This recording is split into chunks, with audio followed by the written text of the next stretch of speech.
ప్రియమైన వెలిగింపు శ్రోతలకు యేసు ప్రభు నామములో శుభాలు తెలియజేసుకుంటూ ప్రార్థన చేసుకుని నేటి కార్యక్రమాన్ని మనం విందాం.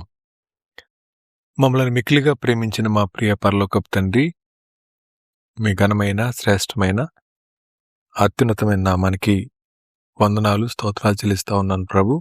దినాలు నీడవలే గతించిపోతా ఉన్న నేటి సమయంలో కృప వెంబడి కృపను మానక మాయడలు చూపిస్తూ మా ఆయుష్కాలాన్ని పొడిగిస్తూ మీరు అనుగ్రహిస్తా ఉన్న వాక్య ప్రత్యక్షత కొరకే నీకు వందనాలు చెల్లిస్తా ఉన్నాను. దేవా, వేరు వేరు ప్రాంతాల్లో చెదిరిన మా ప్రియ శ్రోతలందరిని బట్టి మీకు వందనాలు. ఈ దినాన్ని కూడా ప్రభువా మరొకసారి మీ మాటలు వినబోతా ఉన్నాం. మేము ఎలాంటి ఆలోచనలతో ఈ మాటలు వినడానికి ఇష్టపడతా ఉన్నామో దేవా, ఎటువంటి పరిస్థితుల్లో మేము ఈ మాటలు వింటా ఉన్నామో ఎరిగినటువంటి దేవుడు. దేవా, మా స్థితిగతులను ఎరిగి మాతో మాట్లాడుతూ మమ్మల్ని బలపరుస్తూ సంరక్షిస్తున్న నీ కృప కొరకే స్తోత్రం చెల్లించుకుంటూ ఈ సమయాన్ని మా అందరికీ దీవెనకరంగా చేయమని యేసు ప్రభు నామములో అడిగి వేడుకొని ప్రార్థిస్తున్నాం తండ్రి, ఆమెన్. ప్రియ శ్రోతలు, మనం అనుదిన జీవితంలో అనేక సార్లు మనం మన స్థితిని అంగీకరించడానికి ఇష్టపడలేం. చాలాసార్లు మన పరిస్థితులను బట్టి మనల్ని మనం నిందించుకుంటూ ఉంటాం. నిందించుకోవడం మాత్రమే కాకుండా అనేక మంది మీద మనం కష్టాన్ని పెట్టుకుంటాం, వారితో సమాధానంగా ఉండలేకపోతూ ఉంటాం. ఈరోజు మనం నేర్చుకుపోతా ఉన్న 2 విషయాలు. మొదటిది, మనమేమి కలిగి ఉన్నామో దాన్ని అంగీకరించే మనసు మనకు ఉండాలి. రెండవదిగా, ఏది కలుగున్నామో దానిలో ఆనందించే హృదయం మనకుండాలి. 1 అంగీకరించాలి, 2 ఆనందించాలి. అంగీకరించకపోయినా ఆనందించకపోయినా మన జీవితంలో మిగిలేది దుఃఖం మాత్రమే. బైబిల్ గ్రంథంలో ప్రసంగి గ్రంథం 1-6 అధ్యాయాల్లో ఈ గ్రంథకర్త జీవితాన్ని అన్ని విధాలుగా ఆనందింపచేయడానికి చూస్తాడు. చూడటం మాత్రమే కాక ఆనందిస్తాడు. ఆనందించి తన అనుభవాన్ని ఇక్కడ రాసిపెట్టాడు. రాసిపెట్టిన తర్వాత ఆ విషయాలు మనం ఎందుకు చదవాలి అన్నప్పుడు, ఒక వ్యక్తి యొక్క అనుభవం రానున్న తరాల వారి యొక్క జీవితాల్లో సమయాన్ని సద్వినియోగం చేసుకోవడానికి కానీ, పొరపాట్లు చేసి నష్టపోకుండా ఉండటానికి కానీ, అదే సమయంలో దేవుణ్ణి ఆనుకోవడానికి, దేవునితో సంబంధం కలిగి సంతోషంగా ముందుకెళ్ళడానికి కారణమవుతుంది.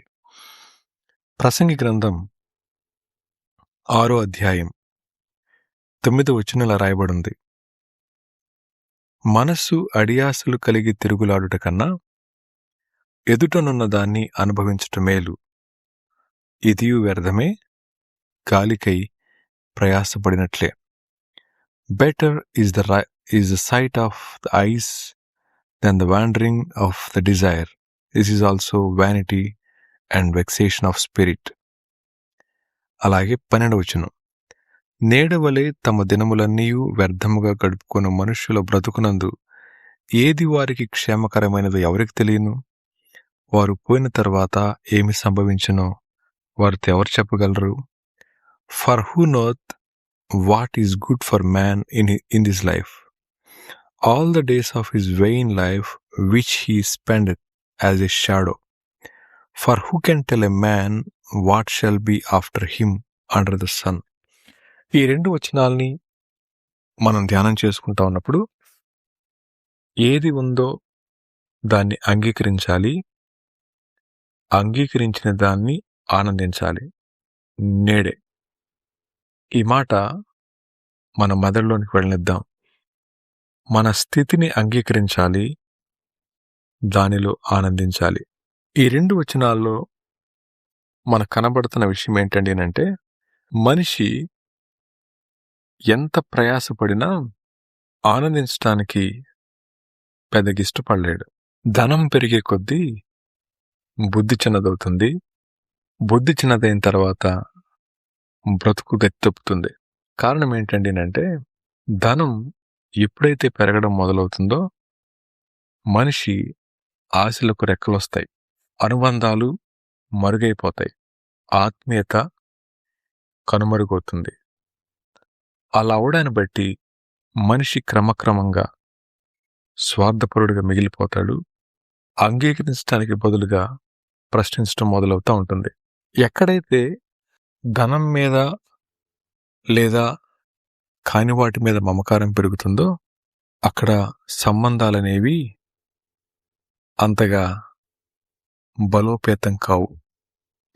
ఇక్కడ రాయబడిన మాట, better is the sight of the eyes than the wandering of the desire. మనసు అడియాసలు కలిగి తిరుగులాడటం కన్నా ఎదుటనున్న దాన్ని అనుభవించటం మేలు అనే మాట. ఇలా ఉందండి, భోజనం వండుకున్నారు, పళ్ళెంలో వేసుకొని తింటా ఉన్నారు. బహుశా ఇది పచ్చడి అవ్వచ్చు, లేదా ఏదో ఆకుకూరలు అవ్వచ్చు. అన్నం ఉంది, చేయి పెట్టాం, వెంటనే మనసు అంటది ఒక ఆమ్లెట్ ఉంటే బాగుండు, చికెన్ ముక్క ఉంటే బాగుండు, ఇంకొకటి ఉంటే బాగుండు. ఆ ఆలోచన మనసులోనికి వచ్చిన మరుక్షణం ఈ అన్నం మీద మనకు మనసు పోతుంది. మనసు పోవడాన్ని బట్టి 10 తినాల్సిన వాడు ముద్దలు 2 ముద్దలతో పక్కన పెడేస్తారు.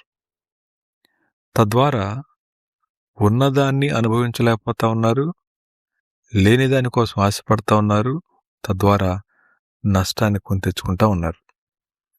అలా అనేక మంది వారి జీవితాల్లో లేని దానికోసం ఆశపడి ఉన్నదాన్ని అనుభవించలేక ఎన్నో నష్టాలు కొని తెచ్చుకుంటూ ఉన్నారు. ప్రియ శ్రోతలు, ఈ దినాన్న మనం ఉన్న స్థితిని అంగీకరించగలిగే మనసుందంటారా? ఎప్పుడైతే ఉన్న స్థితిని అంగీకరించే మనసు లేదో ఆ మనిషి పడే ప్రయాస, కంటికి నిద్రుండదు, వంటికి సుఖముండదు, కాలికి అలసట ఎప్పటికీ కొనసాగుతూనే ఉంటుంది. కారణం ఏంటండి అంటే, ఒకసారి మానవ జీవితంలోనికి ఏ విషయంలోనైనా అసంతృప్తి ప్రవేశిస్తే, ఇది మనం గతంలో కూడా మాట్లాడుకున్నాం, అది చేసే నష్టం మనం ఊహించలేంది. అందుకే ఈయనేమంటాడండి అంటే, మీరు కొంచెం ముందుకొచ్చి చూస్తే 2వ వచనం, దేవుడు ఒకనికి ధనధాన్య సమృద్ధిని ఘనతను అనుగ్రహించును, అతడేమి కోరినను అది అతనికి తక్కువ కాకుండాను, అయినను దాన్ని అనుభవించుటకు దేవుడు వానికి శక్తి అనుగ్రహింపడు. అన్యుడు దాన్ని అనుభవించును, ఇది వ్యర్థముగాను గొప్ప దురవస్థగా కనబడుతుంది. A man to whom God hath given riches, wealth, and honor, so that he wanteth nothing for his soul, of all that he desired. Yet God giveth him not power to eat thereof, but a stranger eateth. This is vanity, and it is an evil and disease. ఇది గొప్ప దురవస్థగా కనబడతా ఉంది అన్నమాట. అనేక సార్లు గొప్ప గొప్ప వారి ఇళ్లలో మనం గమనిస్తే చాలా గొప్పవారు ఉంటారు. అదే ధనవంతుల ఇళ్లలో మనం గమనిస్తే ఆ ధనవంతులు వారి పిల్లల కంటే ఆ గృహాల్లో పనిచేసేవారు ఎక్కువ మేలు పొందుతూ ఉంటారు. వీరు పడే కష్టం, వీరు పడే శ్రమ ఎవరి క్షేమం కోసం చేస్తూ ఉన్నారు? కుటుంబం కోసం కాక కుటుంబంలో ఉన్నవారి కోసం ప్రయాసపడతాడు అనిపిస్తూ ఉంటుంది. ఇంత ప్రయాసపడి ఎలా ఉంటుంది చెప్పండి? కొన్నిసార్లు ధనవంతుల గృహాల్లో నేను చూశాను, చిన్న చిన్న పిల్లలు ఉంటారు ఆ గృహాల్లో. ఆ పిల్లలకి చాలా మంచి మంచి భోజనాలు పెడతారు, కానీ ఆ పిల్లలు తినరు. చివరికి ఆహారం తీసుకెళ్ళి వేరొకరికి ఇచ్చేస్తూ ఉంటారు. ఇవ్వడం తప్పు అనడం లేదు, కానీ మన జ్ఞాపకం చేసుకోవాల్సిన మాట, వాళ్ళకి ధనం ఉంది, ధాన్యం ఉంది, సమృద్ధి ఉంది, ఘనత ఉంది, అన్నీ వచ్చినాయి, కానీ అనుభవించేదానికి అవకాశం లేదు. కొన్నిసార్లు ఇది దురవస్థ అనే విషయం కూడా గుర్తించలేని స్థాయిలోకి వెళ్ళిపోతుంది. దాన్ని ఇక్కడ ఇంగ్లీష్లో రాయబడిన మాట, it is an evil disease. It is an evil disease. గొప్ప దురవస్థ.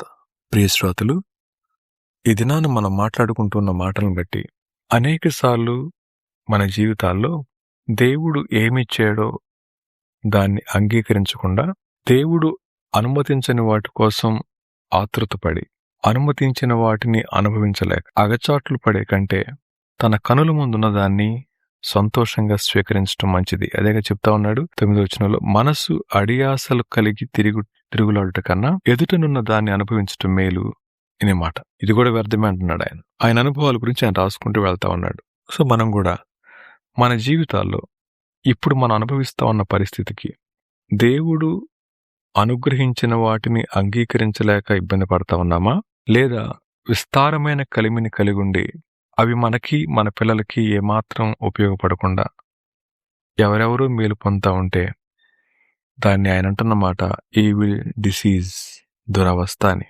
అందుకని రెండో మాట ఏమన్నాడు 12వ వచనంలో, నీడవలే తమ దినములన్నీ వ్యర్థముగా గడుపుకున్న మనుష్యుల బ్రతుకునందు ఏది వారికి క్షేమకరమైందో ఎవరికి తెలియను? వారు పోయిన తరువాత ఏమి సంభవించునో వారితెవరు చెప్పగలరు. ఈ మాట మనం జ్ఞాపకం చేసుకున్నా ఉంటా ఉన్నప్పుడు మనిషి యొక్క దినాలను ఇలా అన్నాడు, నీడలాంటివి అనే మాట. నీడ ఎప్పుడు వస్తుందో ఎప్పుడు పోతుందో తెలియదు. అలాంటి పరిస్థితుల్లో ఉన్నదాన్ని అనుభవించటం, ఆనందించటం అనేది శ్రేష్టమైంది. ఈ మాట చదువుతా ఉన్నప్పుడు ఈరోజు ఈ రికార్డింగ్ చేస్తా ఉన్న సమయానికి ఆ రోజున అంటే ఆదివారం మీటింగ్కి వెళ్ళి వస్తా ఉన్నాను. ఒక హైవే మీద ఒక స్థలానికి రాగానే నిద్ర వచ్చింది. కార్ పక్కకి తీసుకొని పండుకున్నాను. సాయంత్రం సమయం 4 ఆ టైం అవుతుంది. ఒక 10 నిమిషాలు అలా పండుకొని మళ్ళా లేచి వెళ్తా ఉన్నాను. నెమ్మదిగా వర్షం మొదలైంది. అలా ముందుకు వెళ్తా ఉన్నప్పుడు కొంచెం దూరంలో చాలా పెద్ద జనసమూహం రోడ్డు పక్కన ఉన్నారు. దగ్గరికి వెళ్ళి చూడగానే ఒక కార్ ఒక పెద్ద ట్రక్కును కొట్టేసింది. ఆ కార్లో ఉన్న వాళ్ళు బహుశా ఎలా ఉన్నారో నాకు తెలియదు. ఆ సిచ్యుయేషన్ చూస్తే మేబీ వాళ్ళు చనిపోయినట్లు కనబడ్డారు. అంబులెన్స్ ఉంది. అప్పుడే జరిగింది అది. అలా పండుకున్నాను. నన్ను దాటి వెళ్ళిన కారే అది, నా ముందు వెళ్ళిన కారే. దాన్ని దాటుకుంటా వెళ్తా ఉన్నప్పుడు అనిపించిన మాట ఏంటంటే, ఏమనుకుని ప్రయాణమయ్యారో తెలియదు, ఎంత త్వరగా చేరుకుందాం అనుకుని వెళ్తున్నారో తెలియదు, కానీ వారి ప్రయాణం మధ్యలోనే ఆగిపోయింది. అది చూసిన తర్వాత అనిపించింది, మానవుని యొక్క జీవితం నీడవలే కరిగిపోతుంది అని. ప్రియ శ్రోతలు, ఈ మాటలు మనం జ్ఞాపకం చేసుకుంటే మన జీవితాల్లో అసంతృప్తి కలిగిన కారణం చేత, దేవుడు ఇచ్చిన వాటిని అంగీకరించని కారణం చేత ఎన్నో సమస్యలను కొని తెచ్చుకొని తిరగబడి దేవునికి దూరం అయిపోయి దేవునికి మన జీవితాల్లో స్థానమేయకుండా గడిచిపోయే నీడలాంటి జీవితాన్ని కలిగి ఉన్న మనం ఏం సంపాదించగలుగుతామంటారు? అందుకని దేవుడు ఇచ్చిన వాటిని అంగీకరించి ఆనందించడం మనం చేయాలి. ఒక చిన్న సంఘటన చెప్పి నేను ముగిస్తాను.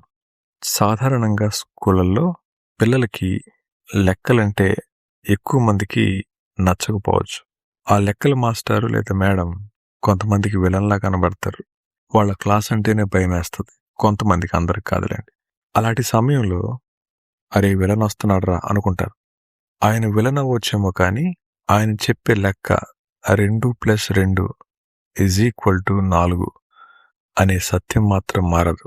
ఆయన నచ్చకపోవచ్చేమో కానీ సత్యం మారదు. అలాగే జీవిత సత్యం ఏంటంటేనంటే, మానవుని యొక్క జీవితం నీడలాంటిది. అది ఎప్పుడైనా దాటిపోవచ్చు.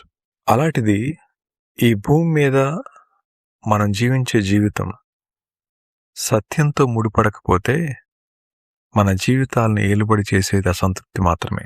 సత్యం అనగా క్రీస్తు అని బైబిల్ చెప్తుంది. యేసుక్రీస్తు ప్రభువారు చేసిన బలియాగాన్ని, ఆయన మన పట్ల చూపించిన ప్రేమను ఎవరైతే అర్థం చేసుకోకుండా సత్యాన్ని తృణీకరిస్తూ ఉంటారో వారెప్పటికీ కూడా నెమ్మది పొందుకోలేరు. ప్రియ శ్రోతలు, లెక్కల మాస్టర్ ఇష్టం లేకపోవచ్చేమో కానీ లెక్కను ఎవరు కూడా కాదనలేరు. ఒకవేళ యేసు ప్రభు అంటే మీకు ఇష్టం లేకపోవచ్చేమో కానీ సత్యం మారదు, అంగీకరించాల్సిందే. ఆ సత్యం ఏంటి తెలుసా అండి? అనుమతించిన వాటిని అంగీకరించాలి, అంగీకరించిన వాటిలో ఆనందించాలి. ఆ రెండూ మనం చేయగలిగితే మన జీవితాన్ని దేవుని కోసం నమ్మకంగా బతకగలం. అలాంటి దేవుణ్ణి ఎప్పటికైనా అంగీకరిస్తారా? అంగీకరించి ఆయనిచ్చే ఆనందాన్ని పొంది అంతం వరకు నమ్మకంగానే సేవించే కృప దేవుడు మనందరికీ దయచేయునుగాక. తిరిగి మరొక వారం అలా కలుసుకునే పర్యంతం దేవుడు మనందరికీ తోడుగా ఉండును గాక. ఆమేన్.